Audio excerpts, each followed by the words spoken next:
రండి ప్రభు యొక్క బలలో ప్రవేశించమునుపు కొన్ని మాటలు జ్ఞాపకం చేసుకుంటూ వద్దాం. యెషయా గ్రంథము 55వ అధ్యాయం. యెషయా గ్రంథం 55వ అధ్యాయము 3వ వచనాన్ని అందరం కలిసి చదువుకుందాం. యెషయా గ్రంథము 55వ అధ్యాయము 3వ వచనం. చెవియొగ్గి నా యొద్దకు రండి, మీరు వినిన యెడల మీరు బ్రతుకుదురు. నేను మీతో నిత్య నిబంధన చేసేదను, దావీదునకు చూపిన శాశ్వత కృపను మీకు చూపుదును. కాబట్టి ఇక్కడ దేవుని యొక్క వాక్యాన్ని చూడగా, దావీదునకు చూపిన శాశ్వత కృపను మీకు చూపుతానని ప్రభు మాట్లాడుతున్నాడు. దావీదునకు చూపిన శాశ్వత కృప అనేది చాలా విలువైంది.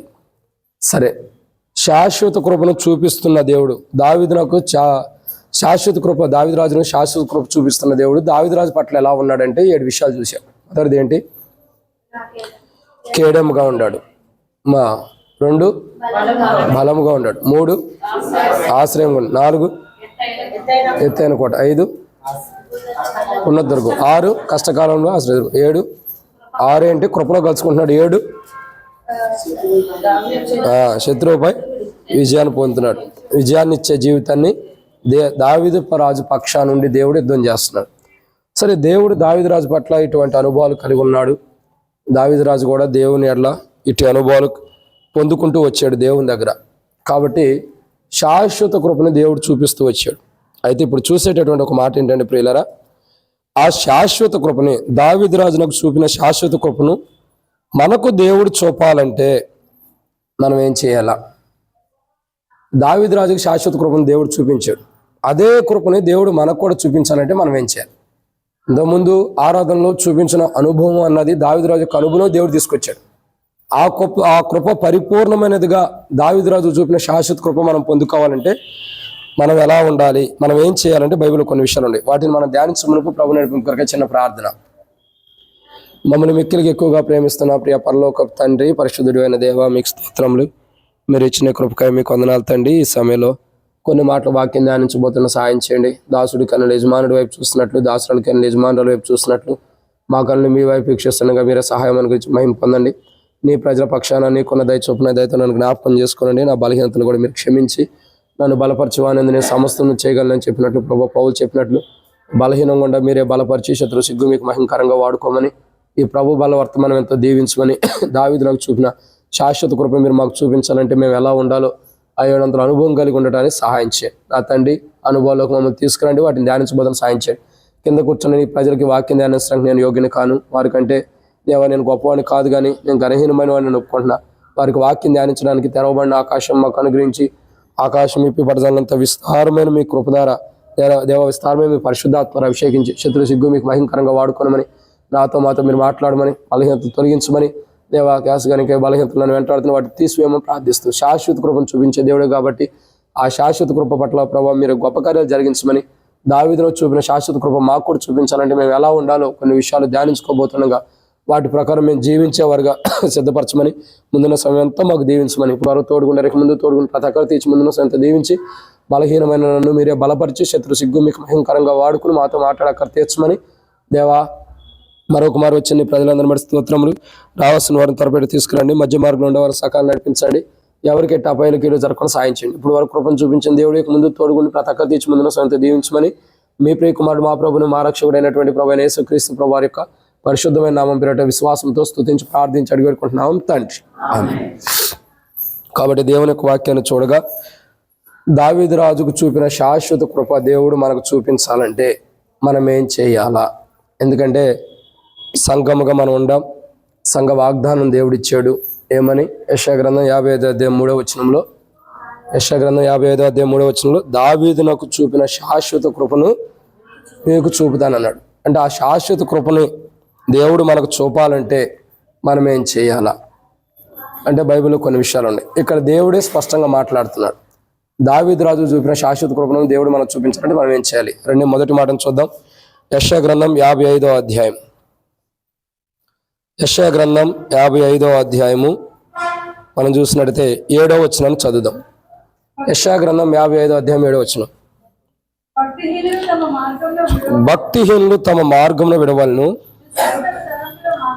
దుష్టులు తమ తలంపులను మానవలను వారు యెహోవా వైపు తిరిగిన ఎడల ఆయన వారి యందు జాలిపడును. వారు మన దేవుని వైపు తిరిగిన ఎడల బహుగా సంతోషించు. కాబట్టి ఇక్కడ రాయబడినటువంటి ఒక మాట, దావీదు రాజు చూపిన శాశ్వత కృపను దేవుడు మనం చూపించాలంటే మనం ఏం చేయాలి? మొదటి మాట ఇక్కడ రాయబడుతుంది, మన తలంపులు మార్చుకోవాలి. ఏం చేయాలండి? తలంపులు. అక్కడ ఏమంటాడు? దుష్టుల తలంపులు మానవలెను. దావీదు రాజునకు చూపిన కృప, దావీదు రాజుకి ఏదైతే శాశ్వత కృపను దేవుడు చూపిస్తూ వచ్చాడో ఆ కృపను మనం పొందుకోవాలంటే, ఆ కృపను మనం కలిగి ఉండాలంటే మనం ఏం చేయాలా చెప్పండి? బైబిల్ రాయబడుతున్న మాట ఏంటి? దుష్టుల లాంటి తలంపులు మనలో రాకూడదు. అంటే ఎందుకంటే మన తలంపులు మనం మార్చుకోవాలి. ఇక్కడ రాయబడినటువంటి మొదటి మాట దుష్టులు అనే అర్థం ఏంటంటే చెడ్డ తలంపులు. సో మన జీవితంలో మనం దేవుని బిడ్డలుగా రక్షణ మారుమూసు బాప్తిసం పొందిన మన జీవితాల్లో మనకు దేవుడు శాశ్వత కృపను చూపించాలంటే, ఆ శాశ్వత కృపను మనం పొందుకోవాలంటే మనం చేయాల్సిన మొదటి ప్రాముఖ్యత ఏంటంటే ఏం చేయాలా? దుష్టుల తలంపులు మనలో లేకుండా చూసుకోవాలి. దుష్టుల తలంపులు అంటే అర్థం ఏంటి? చెడ్డ తలంపులు. కాబట్టి ప్రభు మాట్లాడుతున్నాడు, చెడ్డ తలంపులు లేకుండా మనం మానుకుంటే దావీదు రాజునకు చూపిన శాశ్వత కృప దేవుడు మనకు చూపిస్తానంటున్నాడు. మరి చెడ్డ తలంపులు మనకి ఎక్కడి నుంచి వస్తున్నాయి? అసలు ఎక్కడ ఉండేవి అంటే ఆది కాండము 6వ అధ్యాయం 5-6 వచనాలు. ఆది కాండము 6వ అధ్యాయం 5-6 వచనాలు. ఆది కాండము 6వ అధ్యాయం 5-6 వచనాలు.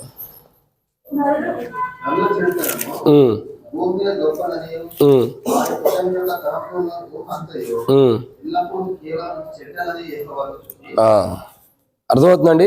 ఇప్పుడు చెడ్డ తలంపులు ఎక్కడి నుంచి వస్తున్నాయి అంటే హృదయంలో నుండి వస్తున్నాయి. హృదయంలో నుండి చెడ్డ తలంపులు వస్తుంది. దావీదు రాజు కూడా కీర్తన గ్రంథంలో అంటాడు, నా హృదయంలో పాపం లక్ష్యం చేసిన యెహోవా నా మనవి వినకపోవును గాక అంటాడు. అంటే అర్థం ఏంటి? నేను చేసే ప్రార్థన దేవుడు వినకపోవని ఉండాలి. ఎప్పుడు? నా హృదయంలో పాపం లక్ష్యం పెడితే. కాబట్టి మానవుడి యొక్క జీవితంలో దేవుడు దావీదు రాజు చూపిన శాశ్వత కృప మనకు చూపించాలంటే, మన జీవితాల్లో దేవుడు చూపించాలంటే మనం ఏం చేయాలంటే మన తలంపులు మార్చుకోవాలి. అంటే దుష్టుని యొక్క తలంపులు అంటే చెడ్డ తలంపులు. ఏవైతే మనలో చెడ్డ తలంపులు ఉన్నాయో, ఏ చెడు తలంపులు అయితే మనల్ని వేధిస్తున్నాయో, ఏ చెడు తలంపులు అయితే మనలో ఉంటూ వస్తున్నాయో అవి ఎప్పటి నుండి వస్తున్నాయి? బాల్యం నుండే మనతో ఉంటున్నాయి అంట. అంటే బాల్యం నుండి మనతో వస్తున్నటువంటి చెడ్డ తలంపులు మనం పోగొట్టుకోవాలి. ప్రభు వల్ల పాల్గొనాలంటే, ప్రభు వల్ల మనం చేయి వేయాలంటే, ప్రభు వాళ్ళ దగ్గరికి మనం రావాలంటే, మన జీవితంలో కావలసిన దేవుడు శాశ్వత కృప ప్రభు వాళ్ళ దగ్గరికి వస్తున్న మన ఎడల కనపరచాలంటే మనం ఏం చేయాలంటే మనకున్న దుష్టుని అంటే చెడ్డ తలంపులు మానుకోవాలి. ఆ చెడు తలంపులు ఏవైతే ఉండేయో అంటే చెడు చేయాలన్న ఆలోచన, చెడు పనులు, చెడు క్రియలు, ఏవైతే చెడ్డ తలంపులు మనలో వస్తున్నాయో వాటిని మనం మానుకోవాలి. ఎప్పుడైతే మనం మానుకుంటామో అంటే మన జీవితంలో మనం ఏవైతే చెడ్డ తలంపులు మానుకోవడానికి ఇష్టపడతామో, ఏ చెడు తలంపులను అయితే మనం అసహించుకుంటామో, ఏ చెడు తలంపులను అయితే మనం వద్దనుకుంటామో, దావీదు రాజు వలె నా హృదయంలో చెడు తలంపులు ఉండకూడదని చెప్పి ఒకవేళ ఉంటే దేవుడు నా మనం వినకపోవును కాకని మనం ఎప్పుడైతే ప్రార్థన చేసుకుంటామో, అంటే దావీదు రాజు లాగా మన జీవితంలో చెడ్డ తలంపులు మన హృదయంలో లేకుండా ఎప్పుడైతే మనం చూసుకుంటామో అప్పుడు దావీదు రాజుకు నాకు చూపిన శాశ్వత కృప దేవుడు ఏం చేస్తాడు? మనకు కూడా చూపిస్తాడు. ఎవరో చూపించింది? దావీదు రాజుకి.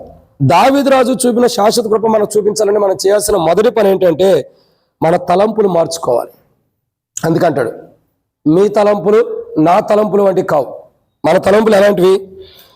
చాటే. కానీ ప్రభు అంటాడు కదా 8వ వచనం, యెషయా గ్రంథం 55వ అధ్యాయం 8వ వచనం, మీ తలంపులు నా తలంపులు మీ తలంపుల వంటి కావు, మీ త్రోవలు నా త్రోవల వంటి కావు. ఆకాశం కంటే భూమిపైకి ఎంత ఎత్తుగా ఉన్నవో మీ మార్గం కంటే నా మార్గం, మీ తలంపుల కంటే తలంపులు అంత ఎత్తుగా ఉన్నవి. కానీ మన తలంపులు దేవునితో సమమైనవిగా లేవు. కానీ దావీదు రాజు యొక్క తలంపులు ఎలా ఉండే? దేవునితో సరిపోచదగినగా ఉండే. అందుకే దావీదు రాజు ఎలాంటి వాడు? దేవునికి నా హృదయానుసారుడైన బైబిల్ రాయబడుతూ వచ్చింది. ఇక్కడ మనం జ్ఞాపకం చేసుకోవాల్సిన మొదటి కోణం ఏంటంటే మన జీవితంలో మొట్టమొదటగా చెడ్డ తలంపులతో మనం బలలో పాల్గొంటే దేవుడు శాశ్వతమైన కృపను మనకు చూపించడు. ఇది మొదటి మాట. మన తలంపులు మార్చుకోవాలి, మన ఆలోచనలు మార్చుకోవాలి, మన వైఖరి మార్చుకోవాలి, మన పద్ధతి మార్చుకోవాలి. ఏదైతే దేవుడు శాశ్వత కృపని సంఘము అంటే మందిరానికి చూపిస్తానన్నాడు, ఎలషద్దాయి మందిరంలో ఉన్న విశ్వాసులకు కానీ మనకు కానీ శాశ్వత కృపను ఏదైతే దేవుడు చూపించాలంటే, మందిరానికి కూడా దేవుడు శాశ్వత కృపను చూపించాలంటే మనం చేయాల్సిన మొదటి విషయం ఏంటి తెలుసా? మన చెడ్డ తలంపులు మానుకోవాలి. అది మనం బలలో పాల్గొనే మన జీవితాలకు కూడా శాశ్వత కృపను దేవుడు చూపించాలంటే, మందిరానికే కాదు మన పట్ల కూడా శాశ్వత కృపను దేవుడు చూపించాలంటే మనం ఏం చేయాలా? చెడ్డ తలంపులు అంటే మనం ఏదైతే చెడు తలంపులు కలిగి ఉంటామో వాటిని తీసేసుకోవాలి. అప్పుడే దేవుడు శాశ్వత కృపను చూపిస్తాడు. ఇది మొదటి మాట. ఇక రెండో విషయం రండి, యెషయా గ్రంథం 55వ అధ్యాయం 7వ వచనం. యెషయా గ్రంథం 55వ అధ్యాయం 7వ వచనం. భక్తిహీనులు తమ మార్గమును విడవవలెను. సో చాలక్క. రెండవ మాట, భక్తిహీనులు అంటే ఎవరు? భక్తిహీనులు అంటే ఎవరు చెప్పండి?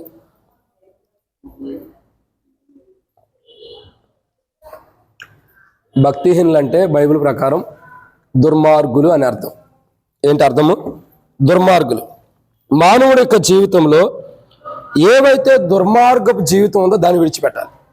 ఏం చేయాలండి? ఏవైతే దుర్మార్గపు జీవితం ఉందో దాన్ని విడిచిపెట్టాలి. దేవుడు దావీదునకు చూపిన శాశ్వత కృపను మనకు చూపించాలంటే, దావీదు రాజుకి ఎలాంటి శాశ్వత కృపను చూపించాడో అటువంటి శాశ్వత కృపను దేవుడు మన పట్ల కూడా మనకు కూడా చూపించాలంటే మనం చేయాల్సింది ఏంటంటే, మొట్టమొదటిగా మన చెడ్డ తలంపులు అంటే దుష్టుడు అంటే చెడ్డ తలంపులు మానుకోవాలి, హృదయంలో ఉన్న తలంపులు తీసేసుకోవాలి. రెండోదిగా చూడగా భక్తిహీనులు అంటే దుర్మార్గపు జీవితాన్ని మనం జీవించకూడదు. అంటే ఒక దుర్మార్గుడు ఎలాంటి జీవితాన్ని అయితే జీవిస్తాడో, ఒక దుర్మార్గపు జీవితం ఎలాగైతే ఉండిద్దో అది మనలో ఉండకూడదు. ఎందుకంటే ఎప్పుడైతే మనలో అలాంటి జీవితం ఉండిద్దో అప్పుడు మనం బలలో పాల్గొన్న దేవుని శాశ్వతమైన కృపను మనం పొందుకోలేం. దేవుని యొక్క శాశ్వతమైన కృపని అంటే ఎప్పటికుంటే దేవుని కృపను మనం పొందుకోవాలంటే ఏం చేయాలా చెప్పండి? ఏం చేయాలా? రెండో కోణం ఇక్కడ రాయబడుతుంది. మనం చేయాల్సింది ఏంటి? భక్తిహీనుల యొక్క మార్గాన్ని మనం మానుకోవాలి. భక్తిహీనులు అంటే ఎవరు? దుర్మార్గపు జీవితం కలిగిన వారు. అంటే తమ మార్గాన్ని అంటే దుర్మార్గపు జీవితాన్ని ఏదైతే జీవిస్తున్నారో దాన్ని విడిచిపెట్టాలి. అంటే ఆ దుర్మార్గపు జీవితం మనలో కూడా ఉంటే కూడా మనం విడిచిపెట్టుకోవాలి. బలలో పాల్గొనే మన జీవితాలపైన శాశ్వత కృప కానీ, లేదంటే మందిరం పైన కూడా ఎలషద్దాయి ప్రార్థన మందిరానికి కూడా దేవుడు శాశ్వత కృపను చూపించాలంటే మనమేం చేయాలా? మనలో ఉండే దుర్మార్గపు జీవితం ఎక్కడైతే ఉందో, ఒకవేళ శత్రువు ద్వారా ఏదైతే మనలో ప్రవేశిస్తుందో ఆ దుర్మార్గపు జీవితాన్ని తీసివేసుకోవడానికి మనం ఏం చేయాలా? ప్రార్థన చేసుకోవాలి, వాళ్ళ దగ్గరికి వచ్చి సరి చేసుకోవాలి. అప్పుడే మన జీవితాలకు క్షేమం ఉంటుంది, అప్పుడే మన జీవితాలకి ఆశీర్వాదం కూడా ఉంటుంది. కానీ దావీదునకు చూపిన శాశ్వత కృప దేవుడు మనకు చూపాలంటే మనలో ఉన్న దుర్మార్గపు జీవితం ఏదైతే ఉందో దాన్ని తొలగించుకోవాలి. అంటే అంటున్నాడు కదా, భక్తిహీనులు తమ మార్గమును విడవలను. అంటే దుర్మార్గులు ఏం చేస్తున్నారు? తమ మార్గాన్ని విడిచిపెట్టరు. ఏదైతే మార్గంలో వెళ్తున్నారో ఆ మార్గమే ఇదే మంచిది, ఇదే కరెక్ట్ అని మనం అనుకుంటాం. అది దుర్మార్గపు జీవితం. కానీ దేవుని మార్గం సరైనది, దేవుని మార్గం కరెక్ట్ అయినది, దేవుని మార్గము నిత్యత్వానికి నడిపించేది. కానీ మన జీవితాల్లో మనం గమనించాల్సిన రెండో ప్రాముఖ్యత ఏంటంటే, శాశ్వతమైన కృప దేవుడు మనకు కనపరచాలంటే, ఆయన శాశ్వతమైన కృపను దేవుడు మనకు చూపించాలంటే, ఆ శాశ్వతమైన కృపను దావీదు రాజు చూపిన శాశ్వత కృప మనకు కూడా దేవుడు చూపించాలంటే మొట్టమొదటిగా మన తలంపులు మార్చుకోవాలా. రెండోదిగా మన దుష్టపు మార్గం, దుష్టుల యొక్క మార్గం అంటే చెడ్డ మార్గాన్ని మనం మార్చుకోవాలి. దుష్టుల మార్గం ఎలా ఉంటుంది?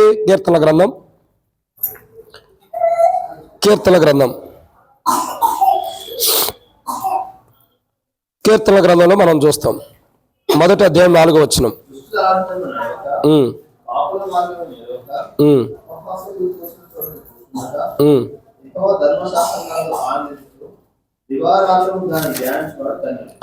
ఎట్లా ఉందండి? దుష్టుల మార్గం ఎలా ఉండిద్దండి?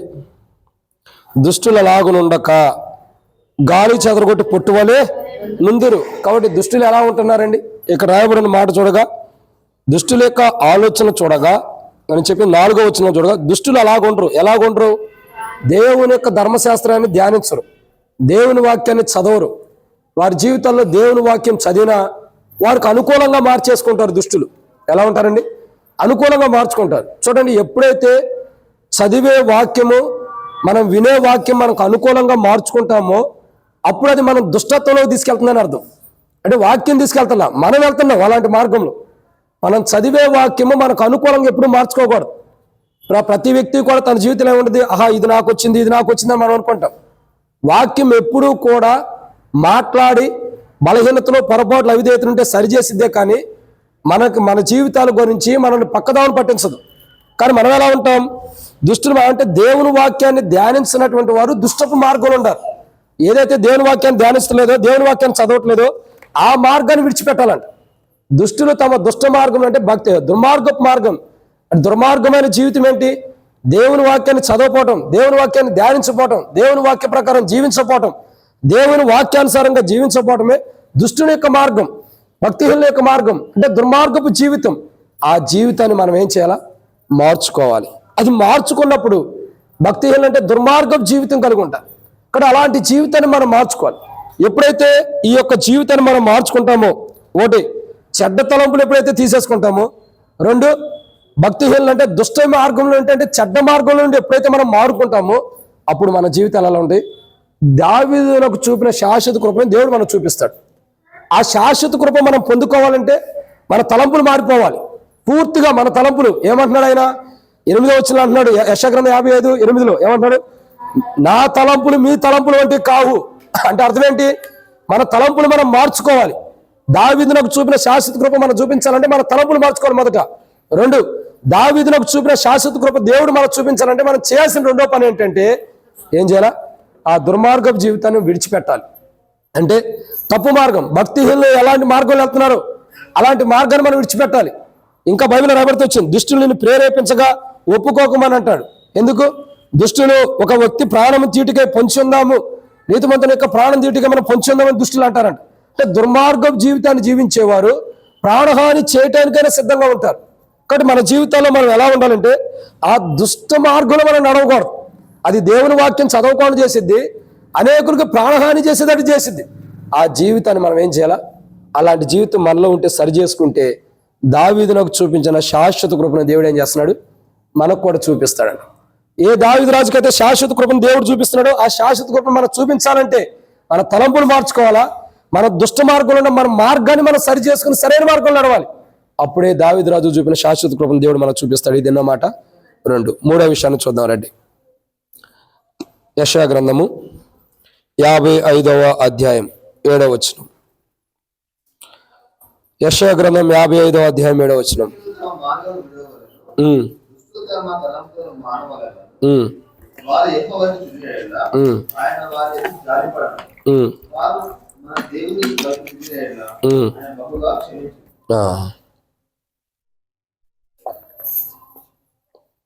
కాబట్టి ఇక్కడ రాయబడిన ఎన్నో మాట అండి ఇది? మూడోదిగా, మొట్టమొదటిగా దావీదునకు చూపిన శాశ్వత కృపను దేవుడు మనకు చూపించాలంటే మనం ఏం చేయాలా?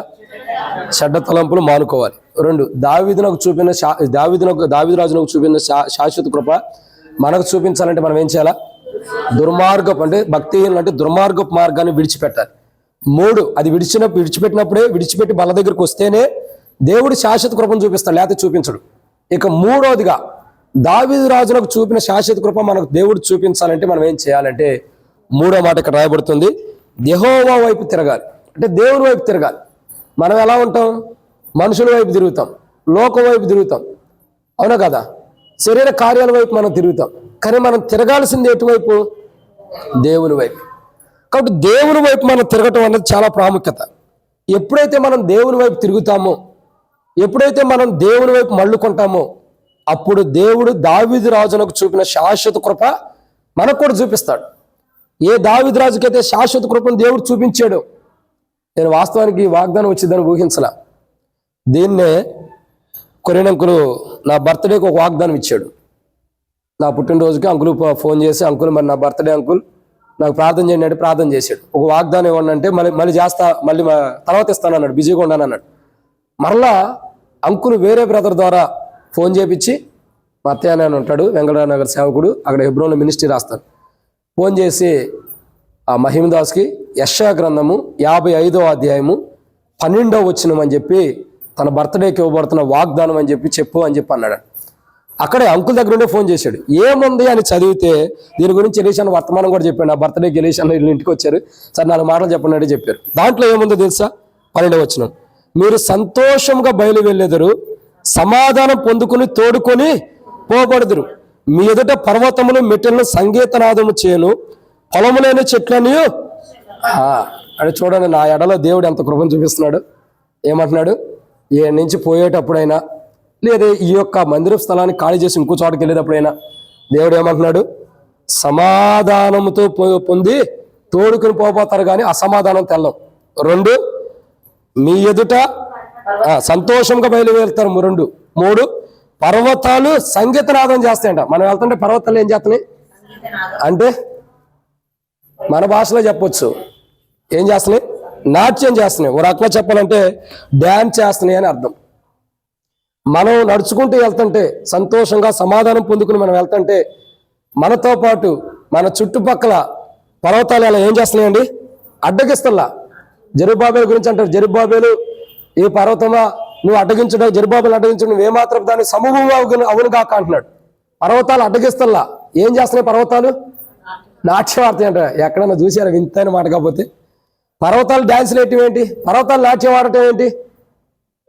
నేను ఆశ్చర్యపోయా, ఏంట్రా ఈ వాగ్దానం ఇచ్చాడు, ఏంది ఏం అర్థం కాలేదు అనుకున్నా. కానీ తర్వాత చదివితే అర్థమైంది. నువ్వు ఇక్కడి నుంచి వెళ్ళేటప్పుడు పర్వతం లాంటివి గడ్డుకరమైనవి కూడా, కఠినమైనవి కూడా ఏం చేస్తే నాట్యం ఆడిపోతాయి. నేను వెళ్ళిపోతున్నాను కాదు, సంతోషంగా వాక్యం ధ్యానించి వెళ్తున్నాన్న సంతోషం మీద. నిజంగా ఎంత సంతోషం అనిపించిందంటే, ఇదే వాగ్దానం మన ఆదివారం మనం ప్రార్థన చేసి తీస్తే ఇదే అధ్యాయం వచ్చింది. ఇదేనా కాదా అని డౌట్ పడుతూ వచ్చా. తర్వాత అధ్యాయం మొత్తం చదివితే అప్పుడు అర్థమైంది, ఓహో నాకు ఇచ్చిన వాగ్దానం, నా బర్త్డే వాగ్దానం కూడా ఇదే అధ్యాయంలో ఉంది. దేవుడు దావీదు రాజులకు చూపిన శాశ్వత కృప నాకు కూడా చూపిస్తాడు. నాకే కదా, మీకు కూడా చూపిస్తాడు. ఇక్కడ ఏమని ఉంది? దావీదు నాకు చూపిన శాశ్వత కృపను మీకంటే అందరికీ, సంఘస్థులందరికీ. ఈ వాగ్దానం ఎవరు సంబంధించింది తెలుసా? ఇది ఎవరు సంబంధించింది? ఎల్షద్దాయ్ అనే ఆత్మీయ కుటుంబానికి సంబంధించిన వాగ్దానం. ఇది మన అందరికీ, మన కుటుంబానికి అంటే ఆత్మీయ కుటుంబమైన మన అందరికి సంబంధించిన వాగ్దానం. దావీదు రాజులో చూపిన శాశ్వత కృప మనకి సంవత్సరంలో దేవుడు చూపిస్తాడు. అలాంటి కృపను మనకు చూపించాలంటే మనం ఏం చేయాలా? 1, చెడ్డ తలంపులు మానుకోవాలా. 2ది ఏం చేయాలా? దుర్మార్గపు జీవితాన్ని విడిచిపెట్టాలి. ఏ జీవితాన్ని అండి? దుర్మార్గపు జీవితం. ఏదైతే మనలో దుర్మార్గపు జీవితం ఉందో దాన్ని విడిచిపెట్టాలి. 3వది ఏం చేయాలా? దేవుని వైపు తిరగాలి. మనం ఏం చేయాలండి? దేవుని వైపు తిరగాలి. అంటే మనం దేవుని వైపు వచ్చేయాలి కానీ లోకం వైపు ఉండకూడదు. మనం ఏం చేయాలా?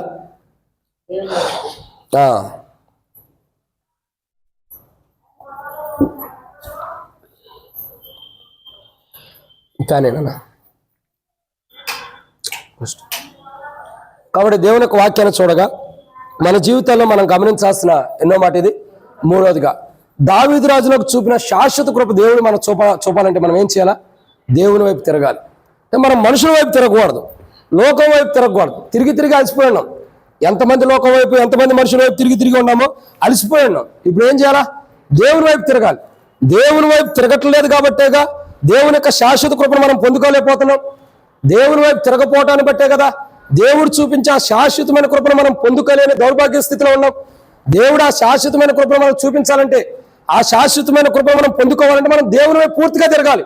తిరగటం అంటే ఏదో మందిరానికి వచ్చాము, ఏదో ఈరోజు ఆదివారం ఆరాధన మందిరానికి వచ్చాము అన్నట్టు కాదండి. తిరగటం అంటే మనం ఎక్కడుండా ఎలా ఉండాలి? పూర్తిగా దేవుని వైపు తిరగాలి. ఎక్కడుండా దేవుని వైపు పూర్తిగా తిరగాలి. అంటే మనుషుల వైపు మనం తిరగకూడదు.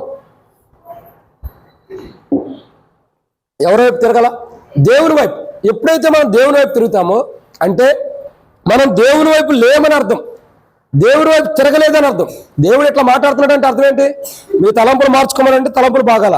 2వది ఏం మాట్లాడుతున్నాడు? మీ మార్గాలు మార్చుకోమంటే మార్గం సరిగా లేదు. 3వది ఏమంటున్నాడు? నా వైపు తిరగమంటున్నా అంటే మనం తిరగలేదని అర్థం. మనం దేవుని వైపు లేము, చెడ్డ తలంపులు కలిగి ఉంటాం, ఇంకా మన మార్గాలు సరైనవిగా లేవు దేవుని వల్ల. అందుకే దేవుడు అంటున్నాడు, దావీదు రాజులో చూపిన శాశ్వత కృప మీకు చూపించాలంటే మీరు తిరగాలి. మీరేం చేయాలా? దావీదు రాజు చూపిన శాశ్వత కృప మీకు చూపించాలంటే, దావీదు రాజు చెడ్డ తలంపులు కలిగి లేడు, పోగొట్టుకున్న అనుభవం ఉన్నాడు. కానీ మనం కూడా చెడ్డ తలంపులు ఉండకూడదు. 2, భక్తిహీనమైన మార్గంలో ఉండకూడదు. 3వదిగా చూడగా దేవుని వైపు తిరగాలి. లోకం వైపు తిరగకూడదు, సాతాను వైపు తిరగకూడదు. మన మన మన జీవితం ఏదైతే దేవుని వైపు తిరక్కోకుండా ఎన్ని దినాలైతే ఇట్లాంటి మందిరాలకు వచ్చిన, ఇట్లాంటి ఆరాధనలకు వచ్చిన, ఇట్లాంటి సంఘ ప్రార్థనలకు, బైబిల్ స్టడీలకు, ఎన్నిటికి వచ్చిన ఉపవాస ప్రార్థనలకు వచ్చినా రేపు నుంచి మళ్ళీ ఉపవాస ప్రార్థనలు ఉన్నాయి. 13, 14, 15 3 రోజులు ఉపవాస ప్రార్థనలు. ప్రతిరోజు ఉదయం 9 కాడ నుంచి 1:30 వరకు ఉంటుంది. కానీ ఇట్లాంటి ఉపవాస ప్రార్థన దేని కొరకు? మందిరం కొరకు, ప్రత్యేకంగా కొత్త స్థలంలో మందిరం కట్టుకోవడానికి దేవుని చిత్తం కొరకు ఉపవాస ప్రార్థన. కానీ ఎన్ని చేసినా, ఎన్ని ఉపవాస ప్రార్థనలకు ఎన్నిటికి మనం వచ్చినా ఏం జరుగుతుందండి? ఉపయోగం ఉండదు. ఎందుకని? దేవుని వైపు మనం తిరగనప్పుడు, మనం దేవుని వైపు తిరిగితే దేవుడు మన వైపు తిరుగుతాడు. మనం దేవుని వైపు తిరగకోకుండా ఎన్ని ఉపవాస ప్రార్థనలు చేసినా, ఎన్ని సంఘ ప్రార్థనలు చేసినా, ఎన్ని బైబిల్ స్టడీలకు వచ్చినా, ఎన్ని ఆరాధనలకు వచ్చినా, ఎన్ని ప్రభు బల వర్తమానాలకు వచ్చినా, ఎన్ని వర్తమానాలన్నా అది ప్రయోజనకరంగా ఎలా ఉండేది? నిష్ప్రయోజకమే తప్ప. దేవుని వైపు తిరగాలి. తిరిగామంటే బైబిల్ తీసుకుని మందిరానికి వచ్చి బ్యాగ్ వేసుకుని మందిరానికి వస్తున్నట్టు కాదు. మనం ఏదో బైబిల్ చేతిలో పెట్టుకుని మందిరానికి వస్తున్నట్టు కాదు. దేవుని వైపు తిరగటం అంటే మనకు కలిగిన వాటిని పూర్తిగా విడిచిపెట్టాలి. ఏవి మనలో ఉన్నాయో, మనం ఏమై ఉన్నామో అది విడిచిపెట్టాలి. అందుకే పౌలు అంటాడు, నేనేమై ఉన్నానో అది దేవుని కృపే. మనం ఏం చేయాలా? మనము అనే వాటిని అన్నిటిని విడిచిపెట్టాలి. అప్పుడే దేవుని వైపు తిరిగినట్టు. మనం అన్నిటిని విడిచిపెట్టుకోకుండా మనమే అనే వాటిని కొన్ని మనలో ఉంచుకుని బల దగ్గరకు వచ్చి బలలో పాల్గొని ఆ దావీదు రాజు చూపిన శాశ్వత కృప నాకు కూడా చూపించు ప్రభు అంటే ఎట్ట చూపిస్తాడు? మనం అనేది పోవాలా, దేవుడి కృప అనేది మనలో నివసించాలి. ఇక జీవించేవాడు నేను కాదు, నా యందున్న క్రీస్తు అని పోవాలంటాడు. అంటే మనం అనేది పూర్తిగా లయమైపోయి నశించిపోయి, మనము అనే స్వభావం తొలగిపోయి దేవుడి వైపు ఎప్పుడైతే తిరుగుతామో అప్పుడు దేవుడు ఏం చేస్తాడు? దావీదు రాజు చూపిన శాశ్వత కృపను మనకు చూపిస్తాడు. అలాంటి శాశ్వత కృప బల దగ్గరికి వచ్చే మన జీవితాలకు కూడా దేవుడు చూపించాలంటే, ఈ యొక్క ప్రభు బలంలో పాల్గొనే మనం, ఆయన దేహంలో రక్తంలో పాల్గొనే మన పట్ల కూడా శాశ్వత కృపను దేవుడు చూపించాలంటే మనం ఏం చేయాలా? మనము అనేది పోగొట్టుకుని దేవుని వైపు పూర్తి తిరగాలి. అప్పుడే దేవుడు తన శాశ్వత కృపను చూపిస్తాడు. ఏదో దేవుడు దావీదు రాజును చూపిన శాశ్వత కృప మనం చూపిస్తాడులే, వాగ్దానం ఇచ్చాడని సంతోషపడవాక. ఆ వాగ్దానం ఇచ్చాడంటే దానికి అనుకూలంగా మనం నడవాలి. ఒక వాగ్దానం ఇచ్చాడంటే దానికి అనుకూలంగా మనం నడవాలి. ఈ సంవత్సరం నాకు వాగ్దానం ఇచ్చాడు, నేను బాగా ప్రార్థన చేసుకున్నా. అనారోగ్యాలు, బలహీనతలు, శ్రమలు, అవమానాలు, నిందలు ఇవన్నీ ఉండే ప్రభా, వీటి నుండి తట్టుకోవడానికి ఒక వాగ్దానం ఈ ప్రభాని ప్రార్థన చేస్తే ఇచ్చాడు. మార్క్స్ వార్త, మత్తయి సువార్తలో రాయబడుతూ 9వ అధ్యాయం ఇచ్చాడు వాగ్దానం. ఏమని తెలుసా? ఏమని వాగ్దానం ఇచ్చాడంటే, బాగా గుర్తుపెట్టుకున్నావమ్మా, నీ వాగ్దానం గుర్తుపెట్టుకున్నావు లేదు కానీ నా వాగ్దానం గుర్తుపెట్టుకున్నావు. ఏమని అన్నాడు? మీరు భయపడకుడి, నీ విశ్వాసము నేను బాగుపరిచేదను. అంటే ఆ వాగ్దానం వచ్చిందంటే నేను బాగుపడతానని కాదు, నాలో బాగుపడాల్సినంత విశ్వాసం ఉండాలని అర్థం. నాలో ఉన్న అనారోగ్యం పోవడానికి కావాల్సిన విశ్వాసము నాలో ఉండాలని అర్థం. అంతేగాని సంవత్సరం నేను బాగుపడతా ఆరోగ్యంగా ఉంటానని కాదు. ఏ అనారోగ్యం ఉందో అది పోవటానికి అవసరమైనంత విశ్వాసాన్ని నేను కలిగి ఉండాలని బైబిల్ హెచ్చరిస్తుంది. అదే కాదు, మన జీవితాల్లో ఎన్ని వాగ్దానాలు ఇచ్చినా, ఏంటక్క మీ వాగ్దానం చూసుకుంటున్నారా? ఎన్ని వాగ్దానాలు ఇచ్చినా ఆ వాగ్దానాలని కూడా దాంట్లో ఉండే మనం నెరవేర్చాలంటే దానికి కలిగిన జీవితం మనం జీవించాలి. ఇక్కడ దావీదులో చూపిన శాశ్వత కృప మీకు చూపిస్తానంటున్నాడంటే ఈ మాట నెరవేర్చబడాలంటే మన తలంపులు మార్చుకోవాలా, మన మార్గాలు మార్చుకోవాలి, మనం ఆయన వైపు తిరగాలి. అప్పుడు ఆయన ఏం చేస్తాడు? దావీదు రాజు చూపిన శాశ్వత కృపను చూపిస్తాడు. మనం తిరగనప్పుడు ఆయన కూడా తిరగకోకుండానే కృపను చూపించుకొని అట్లాగే ఉంటాడు. ఎట్లుంటాడు? అట్లాగే ఉంటాడు. మనం అడుగుతాం, దేవా ఏంటి దేవా నా జీవితంలో 2024లో కూడా నేను అట్టకుండా ఆ బాధలు, ఆ కష్టాలు, అనారోగ్యాలు, బాధలు, దుఃఖాల్లో ఉండా, ఈ సంవత్సరం కూడా ఇదే ఉంటుంది ఏది ప్రభా అని అనుకుంటే నువ్వు తిరగాలి కదా దేవుని వైపు. నీ బాధలు, నీ కష్టాల సంగతి తర్వాత, నీ కుటుంబ విషయాల సంగతి తర్వాత, మొదట నువ్వు దేవుని వైపు తిరిగితేనే కదా దేవుడిని కార్యం చేసేది. నువ్వేం దేవుని వైపు తిరగవు, కానీ దేవుని వైపు తిరిగి కార్యం చేయాలి. ఇది కరెక్టేనా? న్యాయమైన మాటేనా? మన న్యాయం గురించి మాట్లాడుకుంటే ఇది కరెక్టేనా? కాబట్టి ఇది ఎన్నో మాట? 3. కాబట్టి దావీదు రాజును చూపిన శాశ్వత కృపను దేవుడు మనకు చూపించాలంటే మనం ఏం చేయాలి? ఆయన వైపు తిరగాలి. ఇంకెంతకాలమైన ఆయన వైపు తిరగకుండా దూరంగా ఉంటాం. యెహెజ్కేలు గ్రంథంలో దేవుడు మాట్లాడతాడు. యెహెజ్కేలు గ్రంథంలో దేవుడు మాట్లాడతాడు స్పష్టంగా, నీవు కఠినమైన విధానంలో జీవిస్తున్నావు, అని చెప్పి ఇంకెంతకాలం నాకు విరోధంగా ఉంటావని దేవుడు మాట్లాడతాడు. ఇంకెంతకాలం నా వైపు తిరగకుండా నువ్వు అదే జీవితాన్ని కొనసాగిస్తున్నావని దేవుడు మాట్లాడతాడు. అదే వాక్యం మళ్ళీ పౌలు గురించి కూడా ఒక మాట అంటాడు, పౌలా నువ్వు మునికళ్ళకు ఎదురు తన్నుతున్నావు అని మాట్లాడుతూ వస్తాడు. అంటే దేవుని వైపు తిరగాలి. ఎంత కాలం అయితే మనం దేవుని వైపు తిరగమో అప్పుడు మనం ఏం చేస్తాము? దేవునికి విరోధంగా ఉన్నట్టే. ఈరోజు మనకు దేవుడు మాట్లాడే మాట ఏంటంటే, సంఘంలో ఉన్న ప్రతి విశ్వాసతో కూడా మనం దేవుని వైపు తిరగాలని మాట్లాడుతున్నాడు. మన తలంపులు మార్చుకోవాలా, మన మార్గాన్ని సరి చేసుకోవాలా, మన మార్గాన్ని విడిచిపెట్టి సరైన మార్గంలోకి రావాలి. 3వదిగా ఆయన వైపు తిరగాలి. అప్పుడు అది తిరిగితేనే శాశ్వత కృప చూపిస్తాడు. తిరగపోతే ఇక ఎవరిష్టం వచ్చింది యథాస్థితి తదాస్థితి అని మన ఇష్టం వచ్చినట్టు మనం జీవించామనుకోండి, నేను నా ఇష్టం మీరు మీ ఇష్టం ఎవరి ఇష్టం వచ్చినట్టు వాళ్ళు జీవిస్తే ఆయన శాశ్వత కృప చూపించడు. మనం అందరం దేవుని తిరిగినప్పుడు దేవుడు మందిరానికి ఏంటి, సంఘానికి ఏంటి, మన కుటుంబానికి ఏంటి, మనకేంటి తన శాశ్వత కృపను చూపిస్తాడు. ఇది అన్నమాట. మూడోదిగా మనం ఎక్కడ దేవుని వైపు తిరక్కోకుండా మునుకొళ్ళకి ఎదురు తన్నుతున్నామో దేవునికి, నాకు కాదు మనుషుడికి కాదు, దేవునికి ఎక్కడ ఎదురు తన్నుతున్నామో అది సరి చేసుకోవాలి. ఇది 3. అప్పుడే దేవుడు దావీదు రాజు చూపిన శాశ్వత కృపను మనం చూపిస్తాడు. ఇక నాలుగవ మాట చూద్దానండి. 4వ మాట యెషయా గ్రంథం 55వ అధ్యాయం 6వ వచనం.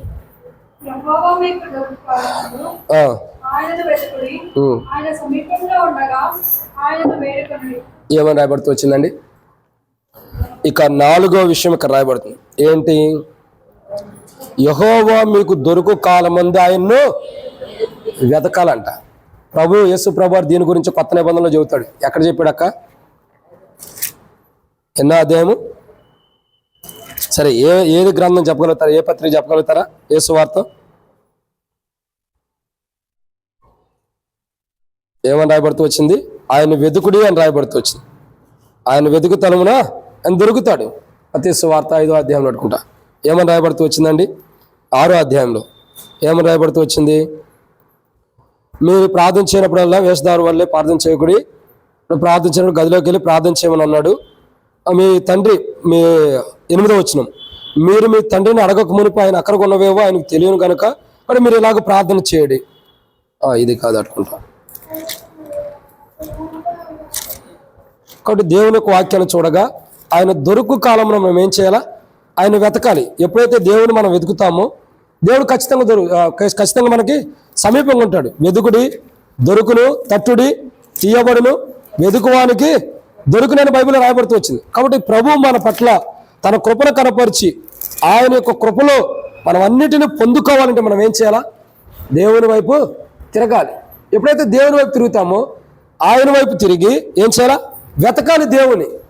దేవుని వెతికినప్పుడు ఆయనకు సమీపంగా ఉండగా మనం ఏం చేయాలా? యెషయా గ్రంథం 55వ అధ్యాయం 6వ వచనంలో సమీపంగా ఆయన దొరుకు కాలంలో మీరు ఆయన వెతకాలి. అంటే దేవుడు మనల్ని విడిచిపెట్టి వెళ్ళకోకుండా మనం ఏం చేయాలా? ఆయన ఉన్నప్పుడు ఆయన వెతకాలి. ఆయన సమీపంగా ఉన్నప్పుడు ఆయన వెతకాలి. ఆయన ఎక్కడైతే మనకు దగ్గరగా ఉన్నాడో, ఎంత సమీపంగా అయితే ఉన్నాడో అప్పుడే ఆయన వెతకాలి. మనం ఆయన విడిచిపెట్టకూడదు. దేవుణ్ణి ఎప్పుడైతే మనం విడిచిపెడతామో, దేవుణ్ణి వెతికే విషయంలో ఎప్పుడైతే మనం దేవుడికి దూరంగా ఉంటామో అప్పుడు కష్టమైపోయింది మన జీవితం. అప్పుడు ఏమైపోయిందండి? కష్టమైపోయింది. కానీ మన జీవితాల్లో మనం గమనించాల్సిన 4వ ప్రాముఖ్యత ఏంటంటే దేవుణ్ణి వెతకాలి. ఎందుకు వెతకాలి? ఆయన్ని మనం దొరికించుకోవడం కొరకు వెతకాలి. కానీ మన జీవితంలో మనం వెతకగలుగుతామా? వెతికే అనుభవం లేదు. 7 మత్తయి సువార్త 7వ అధ్యాయము 8వ వచనమా ఏమనుందమ్మా?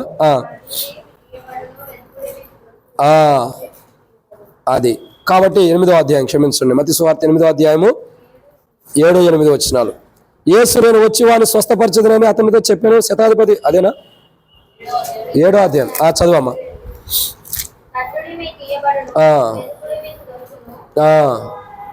7వ వచనం ఉంది, అడుగుడి మీకు ఇయ్యబడును, వెతుకుడి మీకు దొరుకును. కాబట్టి ఇది ప్రాముఖ్యత. మానవుడి జీవితం ఏం కావాలా? దేవుణ్ణి వెతకాలి. ఎంత వెతికితే ఆయన అంత సమీపంగా, అంత దగ్గరలో ఉన్న అనుభవాన్ని మనం చూడగలుగుతాం. దేవుడు దొరుకు కాలమందు ఈరోజు చాలా మంది దేవుని పోగొట్టుకున్న వాళ్ళు ఉన్నారు. ఏం పోగొట్టుకున్నారు? దేవుని పోగొట్టుకున్న వాళ్ళు చాలా మంది ఉన్నారు. ఎలా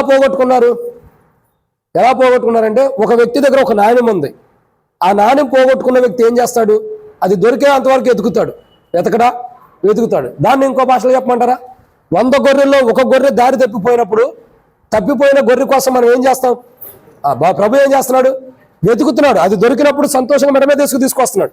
అంటే ఇక్కడ అర్థం చేసుకోవాల్సిన కోణం ఏంటంటే 4వదిగా మనం దేవుని వెతకాలి దొరికేంత వరకు కూడా. దొరికితే మనకేముంటుంది? మన జీవితంలో సంతోషం. అంటే మన జీవితంలో ఏంటి? మనం దేవుని పోగొట్టుకున్నామని అర్థం. సంఘముగా ఎల్షద్దాయికి దేవుడు ఇచ్చిన వాగ్దానం ఏంటి?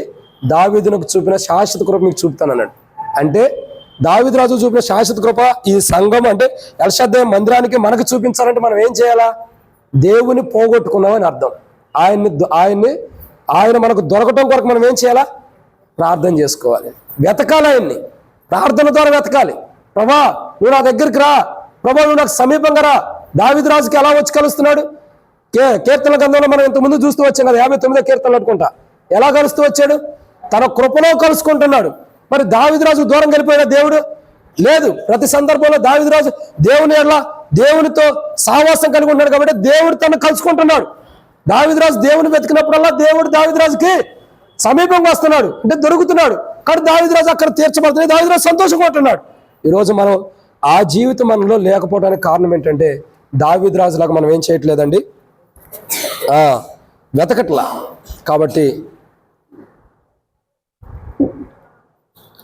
దావీదు రాజునకు చూపిన శాశ్వత కృప మందిరానికి కానీ మందిరంలో ఉన్న విశ్వాసులు దేవుని ప్రజలమైన సంఘమైన మనకి దేవుడు ఆ దావీదు రాజు చూపిన శాశ్వత కృపను చూపించాలంటే దేవుని వెతకాలి. అంటే మనం ఏం చేసాము? దేవుణ్ణి మర్చిపోతున్నామని అర్థం. మనం అనుకుంటాం, బ్రదర్ నేను ప్రతిరోజు కుటుంబ ప్రార్థన చేస్తున్నా, ప్రతిరోజు బైబిల్ చదువుతున్నా, ప్రార్థన చేస్తున్నా, ప్రతిరోజు దేవుని దగ్గరికి వెళ్తున్నా, ఎంతో ప్రార్థన చేస్తున్నా, మందిరానికి వెళ్తున్నాను అంటాం. మరి ఎన్ని చేస్తే మరి దేవుడు ఎందుకు నన్ను విడిచిపెట్టారు అంటున్నారు? నన్ను వెతకమని ఎందుకు అంటున్నాడు దేవుడు? కానీ ఇక్కడ మనం గమనించాల్సిన కోణం ఏంటంటే బలలో పాల్గొనే మన జీవితాల్లో దేవుణ్ణి వెతకాలి. ఏం చేయాలా? దేవుని వెతకాలి. ఆయన మనకు దొరికే అంతవరకు కూడా మనం వెతకాలి. అలసిపోకూడదు, సమస్యలకూడదు. వెతికి నా జీవితం అయిపోయింది, నేను ముసలోండి అయిపోయాలే, ఊరు పొమ్మంటుంది, కాడు రమ్మని స్థితిలోకి వచ్చానే అన్నట్టు ఉండకూడదు. ఎంత జీవితం నీకు వచ్చినా, ఎంత అనుభవం వచ్చినా ప్రతిరోజు ఏం చేయాలా? దావీదు రాజు చూపిన శాశ్వత కృప మనకు చూపించాలంటే దేవుడు ప్రతిరోజు మనం దేవుని వెతకాలి. ప్రతిరోజు కాదు, ప్రతి సందర్భంలో ప్రతి సమయంలో దేవుని వెతకాలి. అప్పుడే దేవుడు మనకు దొరుకు కాలంలో సంతోషం ఉంటుంది, ఆనందం ఉంటుంది. దేవుడు మనకు దొరక్కపోతే ఆ సంతోషం ఆనందం అన్నది పోగొట్టుకున్న వారు ఉంటాం. ఇదన్నమాట 4. కాబట్టి 4వదిగా దావీదు రాజు చూపిన శాశ్వత కృప మనకు చూపించాలంటే మనం ఎలా ఉండాలంటే దేవుణ్ణి వెతకాలి. మన జీవితాల్లో ఎంతవరకు దేవుని వెతుకుతున్నాం అనేది ప్రశ్నించుకుందాం. అలా వెతికి దేవుణ్ణి దొరికించుకున్నవారు మాత్రమే బలలో పాల్గొనాలి. దేవుని పోగొట్టుకున్నవారు కొంతమంది ఉంటారు. వారి బలహీనతను బట్టి, వారి పొరపాట్లు, అవిధేయతను బట్టి, తప్పును బట్టి దేవుణ్ణి పోగొట్టుకున్నవారు వారి దగ్గర నుంచి దూరం చేసుకున్నవారు ఉంటారు. దూరం చేసుకోవడమే పోగొట్టుకున్నట్టు. అలాంటి వారి జీవితాల్లో శాశ్వత కృపను దేవుడు చూపించడు. అలాంటి వారిగా మనం ఉంటే సరి చేసుకుందాం. వాళ్ళ దగ్గర 4వ మాట. ఇంకా 5వ విషయం చూద్దానని యెషయా గ్రంథం 55వ అధ్యాయం 6వ వచనం.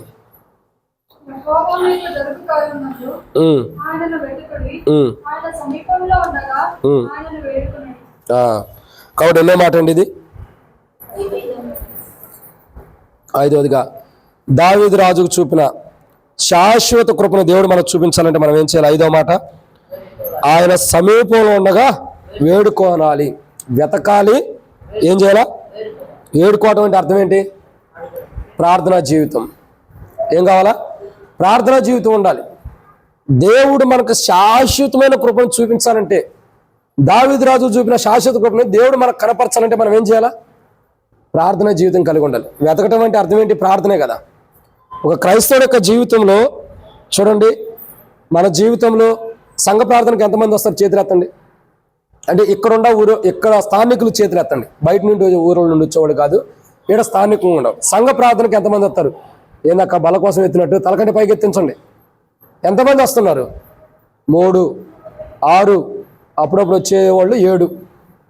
7 సంఘ ప్రార్థనకు వస్తుంది. 100 మందిలో 7 సంఘ ప్రార్థనకు వస్తుంటే 7 దేవుని ప్రార్థన చేసేది, 7 దేవుని సన్నిధిలో మొరపెట్టుకునేది, 7 దేవుని వేడుకునేది. మరి మిగతా అందరం సరే బయట ఊర్లో రాలేకపోతున్నారు సంఘ ప్రార్థనకు, ఎందుకంటే అది టైం కాదు.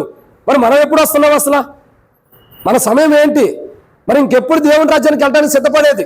ఒక సంఘ ప్రార్థనకు రాము, ఒక బైబిల్ స్టడీకి రాము, ఒక ఉపవాస ప్రార్థనకు రాము. రేపటి నుండి ఉపవాస ప్రార్థన పెట్టినా వచ్చిన వాళ్ళు ఎంతమందో రాని వాళ్ళు ఎంతమందో తెలియదు. మరి ఇంకా మనం ఎప్పుడు దేవుని రాజ్యానికి సిద్ధపడేది? ఈ జీవితం మొత్తం మన సమయాన్ని మనం వ్యర్థం చేసుకుంటూ వెళ్ళిపోతే దేవుని రాజ్యం కొరకు ఎప్పుడు సిద్ధపడతావు? దేవుడు చూపించే శాశ్వత కృపను ఎప్పుడు పొందుకుంటావు? ఆ శాశ్వత కృపను నువ్వు పొందుకోవాలంటే దేవుణ్ణి వెతకాలి, ప్రార్థన ద్వారా నేర్చుకోవాలి. ప్రార్థన ద్వారా ప్రతిసారి చెబుతుంది మిమ్మల్ని లేదా నిందించాలని, అవమానించాలని కాదు. దేవుడు నీకు శాశ్వతమైన కృపను ఇవ్వాలంటే ఖచ్చితంగా నీలో ప్రార్థనా జీవితం కంపల్సరీ ఉండాల్సిందే. ప్రతి కూడికి నువ్వు అటెండ్ అవ్వాలి. ప్రతి కూడికి 31st నైట్ ఏం తీర్మానం చేసుకుని ఉంటారు? ఈ సంవత్సరం అంతా ఎన్ని సంఘ ప్రార్థనలు ఎగ్గొట్టాను, ఉపవాస ప్రార్థనలు, బైబిల్ స్టడీలు, ఎన్ని ఆదివారాలు దేవుని సన్నిధిని పోగొట్టుకున్నాను, ఈ నూతన సంవత్సరంలో పోగొట్టుకొని ప్రభుని తీర్మానం చేసుకున్నావా? చేసుకున్న వాళ్ళు చేతులు ఎత్తండి. అందరూ చేసుకున్నారు, సరే మంచిదైతే అందరం చేసుకుని ఉంటాం. మీరు అందరూ చేసుకున్న విషయం జ్యోతక్క చెప్పినట్టు ఉన్నారు, జ్యోతక్క చెబుతుంది అందరూ చేసుకున్నారని, మంచిది. ఇప్పుడు అందరూ తీర్మానం చేసుకున్నవారమే, మరి అందరం కూడా తీర్మానం చేసుకున్నప్పుడు మరి ఎందుకని రావట్లేదు ఆ ప్రార్థన కోరికలకి? అందుకే ఊరకనేలా దావీదు చూపిన శాశ్వత కృప నేను మీకు ఇవ్వాలంటే ప్రతి కూడికి మీరు వచ్చి ఉండాలి. ప్రతి కూడికి వచ్చేవారే శాశ్వత కృపను పొందినవారు కాబట్టి వాళ్లే బలలో పాల్గొనాలి. ఈ లెక్కన ఎంతమంది పాల్గొనాలి బలలో చెప్పండి. బయట ఊరోళ్ళ గురించి వద్దండి, ఎందుకంటే వాళ్ళ దగ్గర గృహ కొడుకులు ఉంటే మనం వెళ్తాం. ఇక్కడ స్థానికంగా ఉంటున్న మనం, అంటే నర్సాపూర్ విశ్వాస సంగతి నేను చెబుతుంది. రెడ్డిపల్లి, చిన్న చింతకుంట, చిన్న గొట్టి ముక్కల వాళ్ళు కాదండి, వాళ్ళకు దూర ప్రాంతాలు కాబట్టి వాళ్ళు రావడం కష్టం కాబట్టి కోరికలకు రాలేరు. కానీ ఇక్కడ ఉన్న వాళ్ళ సంగతి మనం ఏంటి, మన జీవితం ఏంటి, మనం ఏ కూడికి మనం ఎందుకు అటెండ్ అవ్వలేకపోతున్నాం? శాశ్వత కృపను పోగొట్టుకున్న దౌర్భాగ్య స్థితిలో మనం ఉంటాం. అందుకే దేవుడు మాట్లాడుతున్నాడు, ఊరకనే మీకు దావీదులో చూపిన శాశ్వత కృప ఇస్తానంటే సంతోషించొద్దు. ప్రార్థనా జీవితం లేదు మీలో, అది కావాలని దేవుడు మాట్లాడుతున్నాడు. ఏ ప్రార్థనా జీవితం అయితే మీరు పోగొట్టుకుంటున్నారు, ఏ ప్రార్థనా జీవితాన్ని అయితే మీరు కొనసాగించలేక దూరం చేసుకుంటున్నారు, దాన్ని సంవత్సరం మీరు కలిగి ఉంటేనే మీకు శాశ్వత కృప ఉంటుంది, లేకపోతే ఉండదు. వాగ్దానం ఇచ్చాడని శాశ్వత కృప వచ్చిందని సంతోషించవాకండి. ఈ కృపను నువ్వు పొందుకోవాలంటే ఏముండాలా? మొట్టమొదటిగా చెడ్డ తలపులు పోవాలి. 2 భక్తిహీనమైన దుర్మార్గమైన మార్గం విడిచిపెట్టాలి. 3 దేవుని వైపు తిరగాలి. 4 దేవుని వెతకాలి. 5గా చూడగా ప్రతి కూడికి నువ్వు రావాలి. ప్రతి ప్రార్థన కూడికి ఇక్కడ ఉండేవాళ్ళే కాదు, దూర ప్రాంతాల నుండి వచ్చేవాళ్ళు, ఆయా ప్రాంతాల్లో ఉండేవాళ్ళు కూడా మీ ప్రాంతంలో కూడికి పెట్టినప్పుడు, మీ ప్రాంతాల్లో కూడికి జరిగించినప్పుడు ఖచ్చితంగా ఏం చేయాలి? ఆ కూడికి అటెండ్ అవ్వాలి. బ్రదర్ నాకు ఆ పనులు ఉండే ఈ పనులు ఉండే కుదరవు, బ్రదర్ నేను బిజీగా ఉండా, అక్క నాకు పని ఉంది, అక్క ఈరోజు వంట వండాలి, ఈ రోజు ఆ పని చేయాలి, ఈ పని చేయాలంటే కుదరదు. మీ ప్రాంతానికి వచ్చి ఎందుకు కూడికి పెడుతుంది? సేవకుడికి పని లేక ఖాళీగా ఉంటాడైనా ఎందుకు కూడికి పెడుతుంది? మీరు ఆత్మీయంగా ఎదగాలి. దావీదు రాజును చూపిన శాశ్వత కృప మీరు పొందాలనే కదా మీ గ్రామానికి చలైన వెచ్చదనమైన వేడైనా ఆరోగ్యం ఉండాలి, లేకపోయినా దేవుడు ఇచ్చిన అవకాశాన్ని బట్టి వచ్చి కూడికలు పెడుతుంది. కూడికి రమ్మంటే మాకు కుదరదు, మేము బిజీ, లేదా ఆ పని ఉందన్నా ఈ పని ఉంది. సరే మీ టైం ఎప్పుడో చెప్పండి, అదే టైంలో వస్తాం, అది కూడా మనం చెప్పలేము. ఎందుకంటే దేవుని సమయాన్ని మనం అర్థం చేసుకుంటున్నాం. ఒక ప్రార్థన జీవితాన్ని పోగొట్టుకున్నామంటే ఆ రోజు దేవుని శాశ్వత కృపను పోగొట్టుకున్నట్టే. ఒక బైబిల్ స్టడీ, ఒక గృహ కూడిక, ఒక ప్రార్థనా కూడిక ఏదైతే మనం పోగొట్టుకున్నామో అది ఆ రోజు దేవుని శాశ్వతమైన కృపను పోగొట్టుకున్నట్టే. రాత్రి 2 విశ్వాసులు వచ్చారు ఏడకి, చివరిలో ఇంకొక 2 యాడ్ అయ్యారు రామారావు అన్న గృహంలోకి. గృహ కూడికి పెట్టుకుంటే 4 విశ్వాసులు. ఈ 4 శాశ్వత కృపను పొందుకునేది, మిగతా వాళ్ళు పొందుకోవద్దా? కోరాహు కుమారుల గురించి రాత్రి ధ్యానిస్తూ వచ్చాం కీర్తన గ్రంథంలో. ఎంత అద్భుతమైన విధానం తెలుసా కోరాహు కుమారుల గురించి, చాలా వర్ణించలేనటువంటి అనుభవం వారి జీవితాల్లో, వారి అనుభవాల్లో. కోరాహు కుమారులు దేవుని సన్నిధిలో నుంచి ఎన్ని ఆశీర్వాదాలు పొందుకుంటున్నారో చెప్పలేము, మాటలతో వర్ణించలేము. అన్ని ఆశ్చర్య కార్యాలు కోరాహు కుమారులు ఎలా. మరి మనం ఏం చేస్తున్నాం? బిజినెస్, జాబు, పని. నేను చేసుకోవద్దని నేను అంటలేదండి, చేసేవాడిని తప్పుపడతల్లా. కానీ దేవుడు నీకు ఇచ్చిన సమయాన్ని సద్వినియోగపరచుకో. దేవుడు నీకు ఇచ్చిన సమయాన్ని సద్వినియోగపరచుకో. మా దగ్గర 2 బ్రదర్స్ ఉంటారు, అన్నదమ్ముళ్ళు. మా దగ్గర 2 అన్నదమ్ముళ్ళు ఉండేవాళ్ళు. వాళ్ళిద్దరూ ఆటోలు తోలుకుంటూ ఉండేవాళ్ళు. ఏం చేస్తూ వచ్చేవాళ్ళు? ఆటోలు తోలుతూ ఉండేవాళ్ళు. వాళ్ళిద్దరూ ఆటోలు దొరికినప్పుడు వాళ్ళు ఏం చేసేవాళ్ళు తెలుసా? ప్రతి ఆదివారం వస్తే ఏ పనుండా ఆటోలకు సెలవు ఇచ్చేసేవాడు. ఆటో ఎక్కడ ఉండిద్ది? మందిరం కాడికి వచ్చేవాళ్ళు. దూరం నుండి వచ్చేవాళ్ళు. 9 కిలోమీటర్ల నుంచి, నేను 7 సంవత్సరాలు సేవ చేసి వచ్చిన ప్రాంతంకి 9-10 కిలోమీటర్ల నుంచి వచ్చేవాళ్ళు వాళ్ళు ఫ్యామిలీగా. దాదాపు వాళ్ళే 10 మంది దాకా వచ్చేవాళ్ళు ఆటోలో. నేను స్థానికంగా సేవ చేసిన ప్రాంతంలో ఆటోలు వేసుకుని వస్తే వాళ్ళని నేను అడిగేవాడిని, అన్న ఆదివారం రోజు ఆటో మీరు ఎందుకు వేసుకెళ్ళరంటే, బ్రదర్ ప్రభు పునరుద్ధాన దినానికంటే మా జీవనోపాధి మాకు ముఖ్యమా? మాకేం కావాలా? దేవుని సన్నిధి కావాలి, దేవుని మందిరం కావాలి, మాకు దేవునితో సహవాసం కావాలి. ఆదివారం రోజే వాళ్ళకి ఎక్కువ కిరాయిలు వచ్చాయి. ఆదివారం రోజే ఎక్కువ కిరాయిలు వచ్చాయి. అయినా ఏమనేవాడు తెలుసా? మాకొద్దు, ఈ కిరాయి పోయినా పర్లా, మాకేం కావాలా? మాకు మా దేవుడు కావాలి. ఇప్పటికీ వాళ్ళు అదే తీర్మానం మీద ఉన్నాడు. ఒక వ్యక్తి సేవకుడు, ఇంకో వ్యక్తి పరిచారకుడే పరిచర్య చేస్తున్నాడు. దేవుని సేవలో పరిచర్య చేస్తున్నాడు, ఆటో జీవన పద్ధతి నడుపుకుంటూ కూడా. ఎందుకంటే మాకు దేవుడు కావాలి.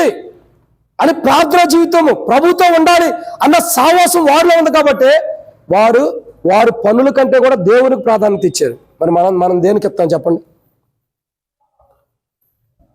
100 మంది ఉన్న సంఘంలో 7 సంఘ ప్రార్థనకు వస్తున్నారంటే మిగతా మనం అందరం.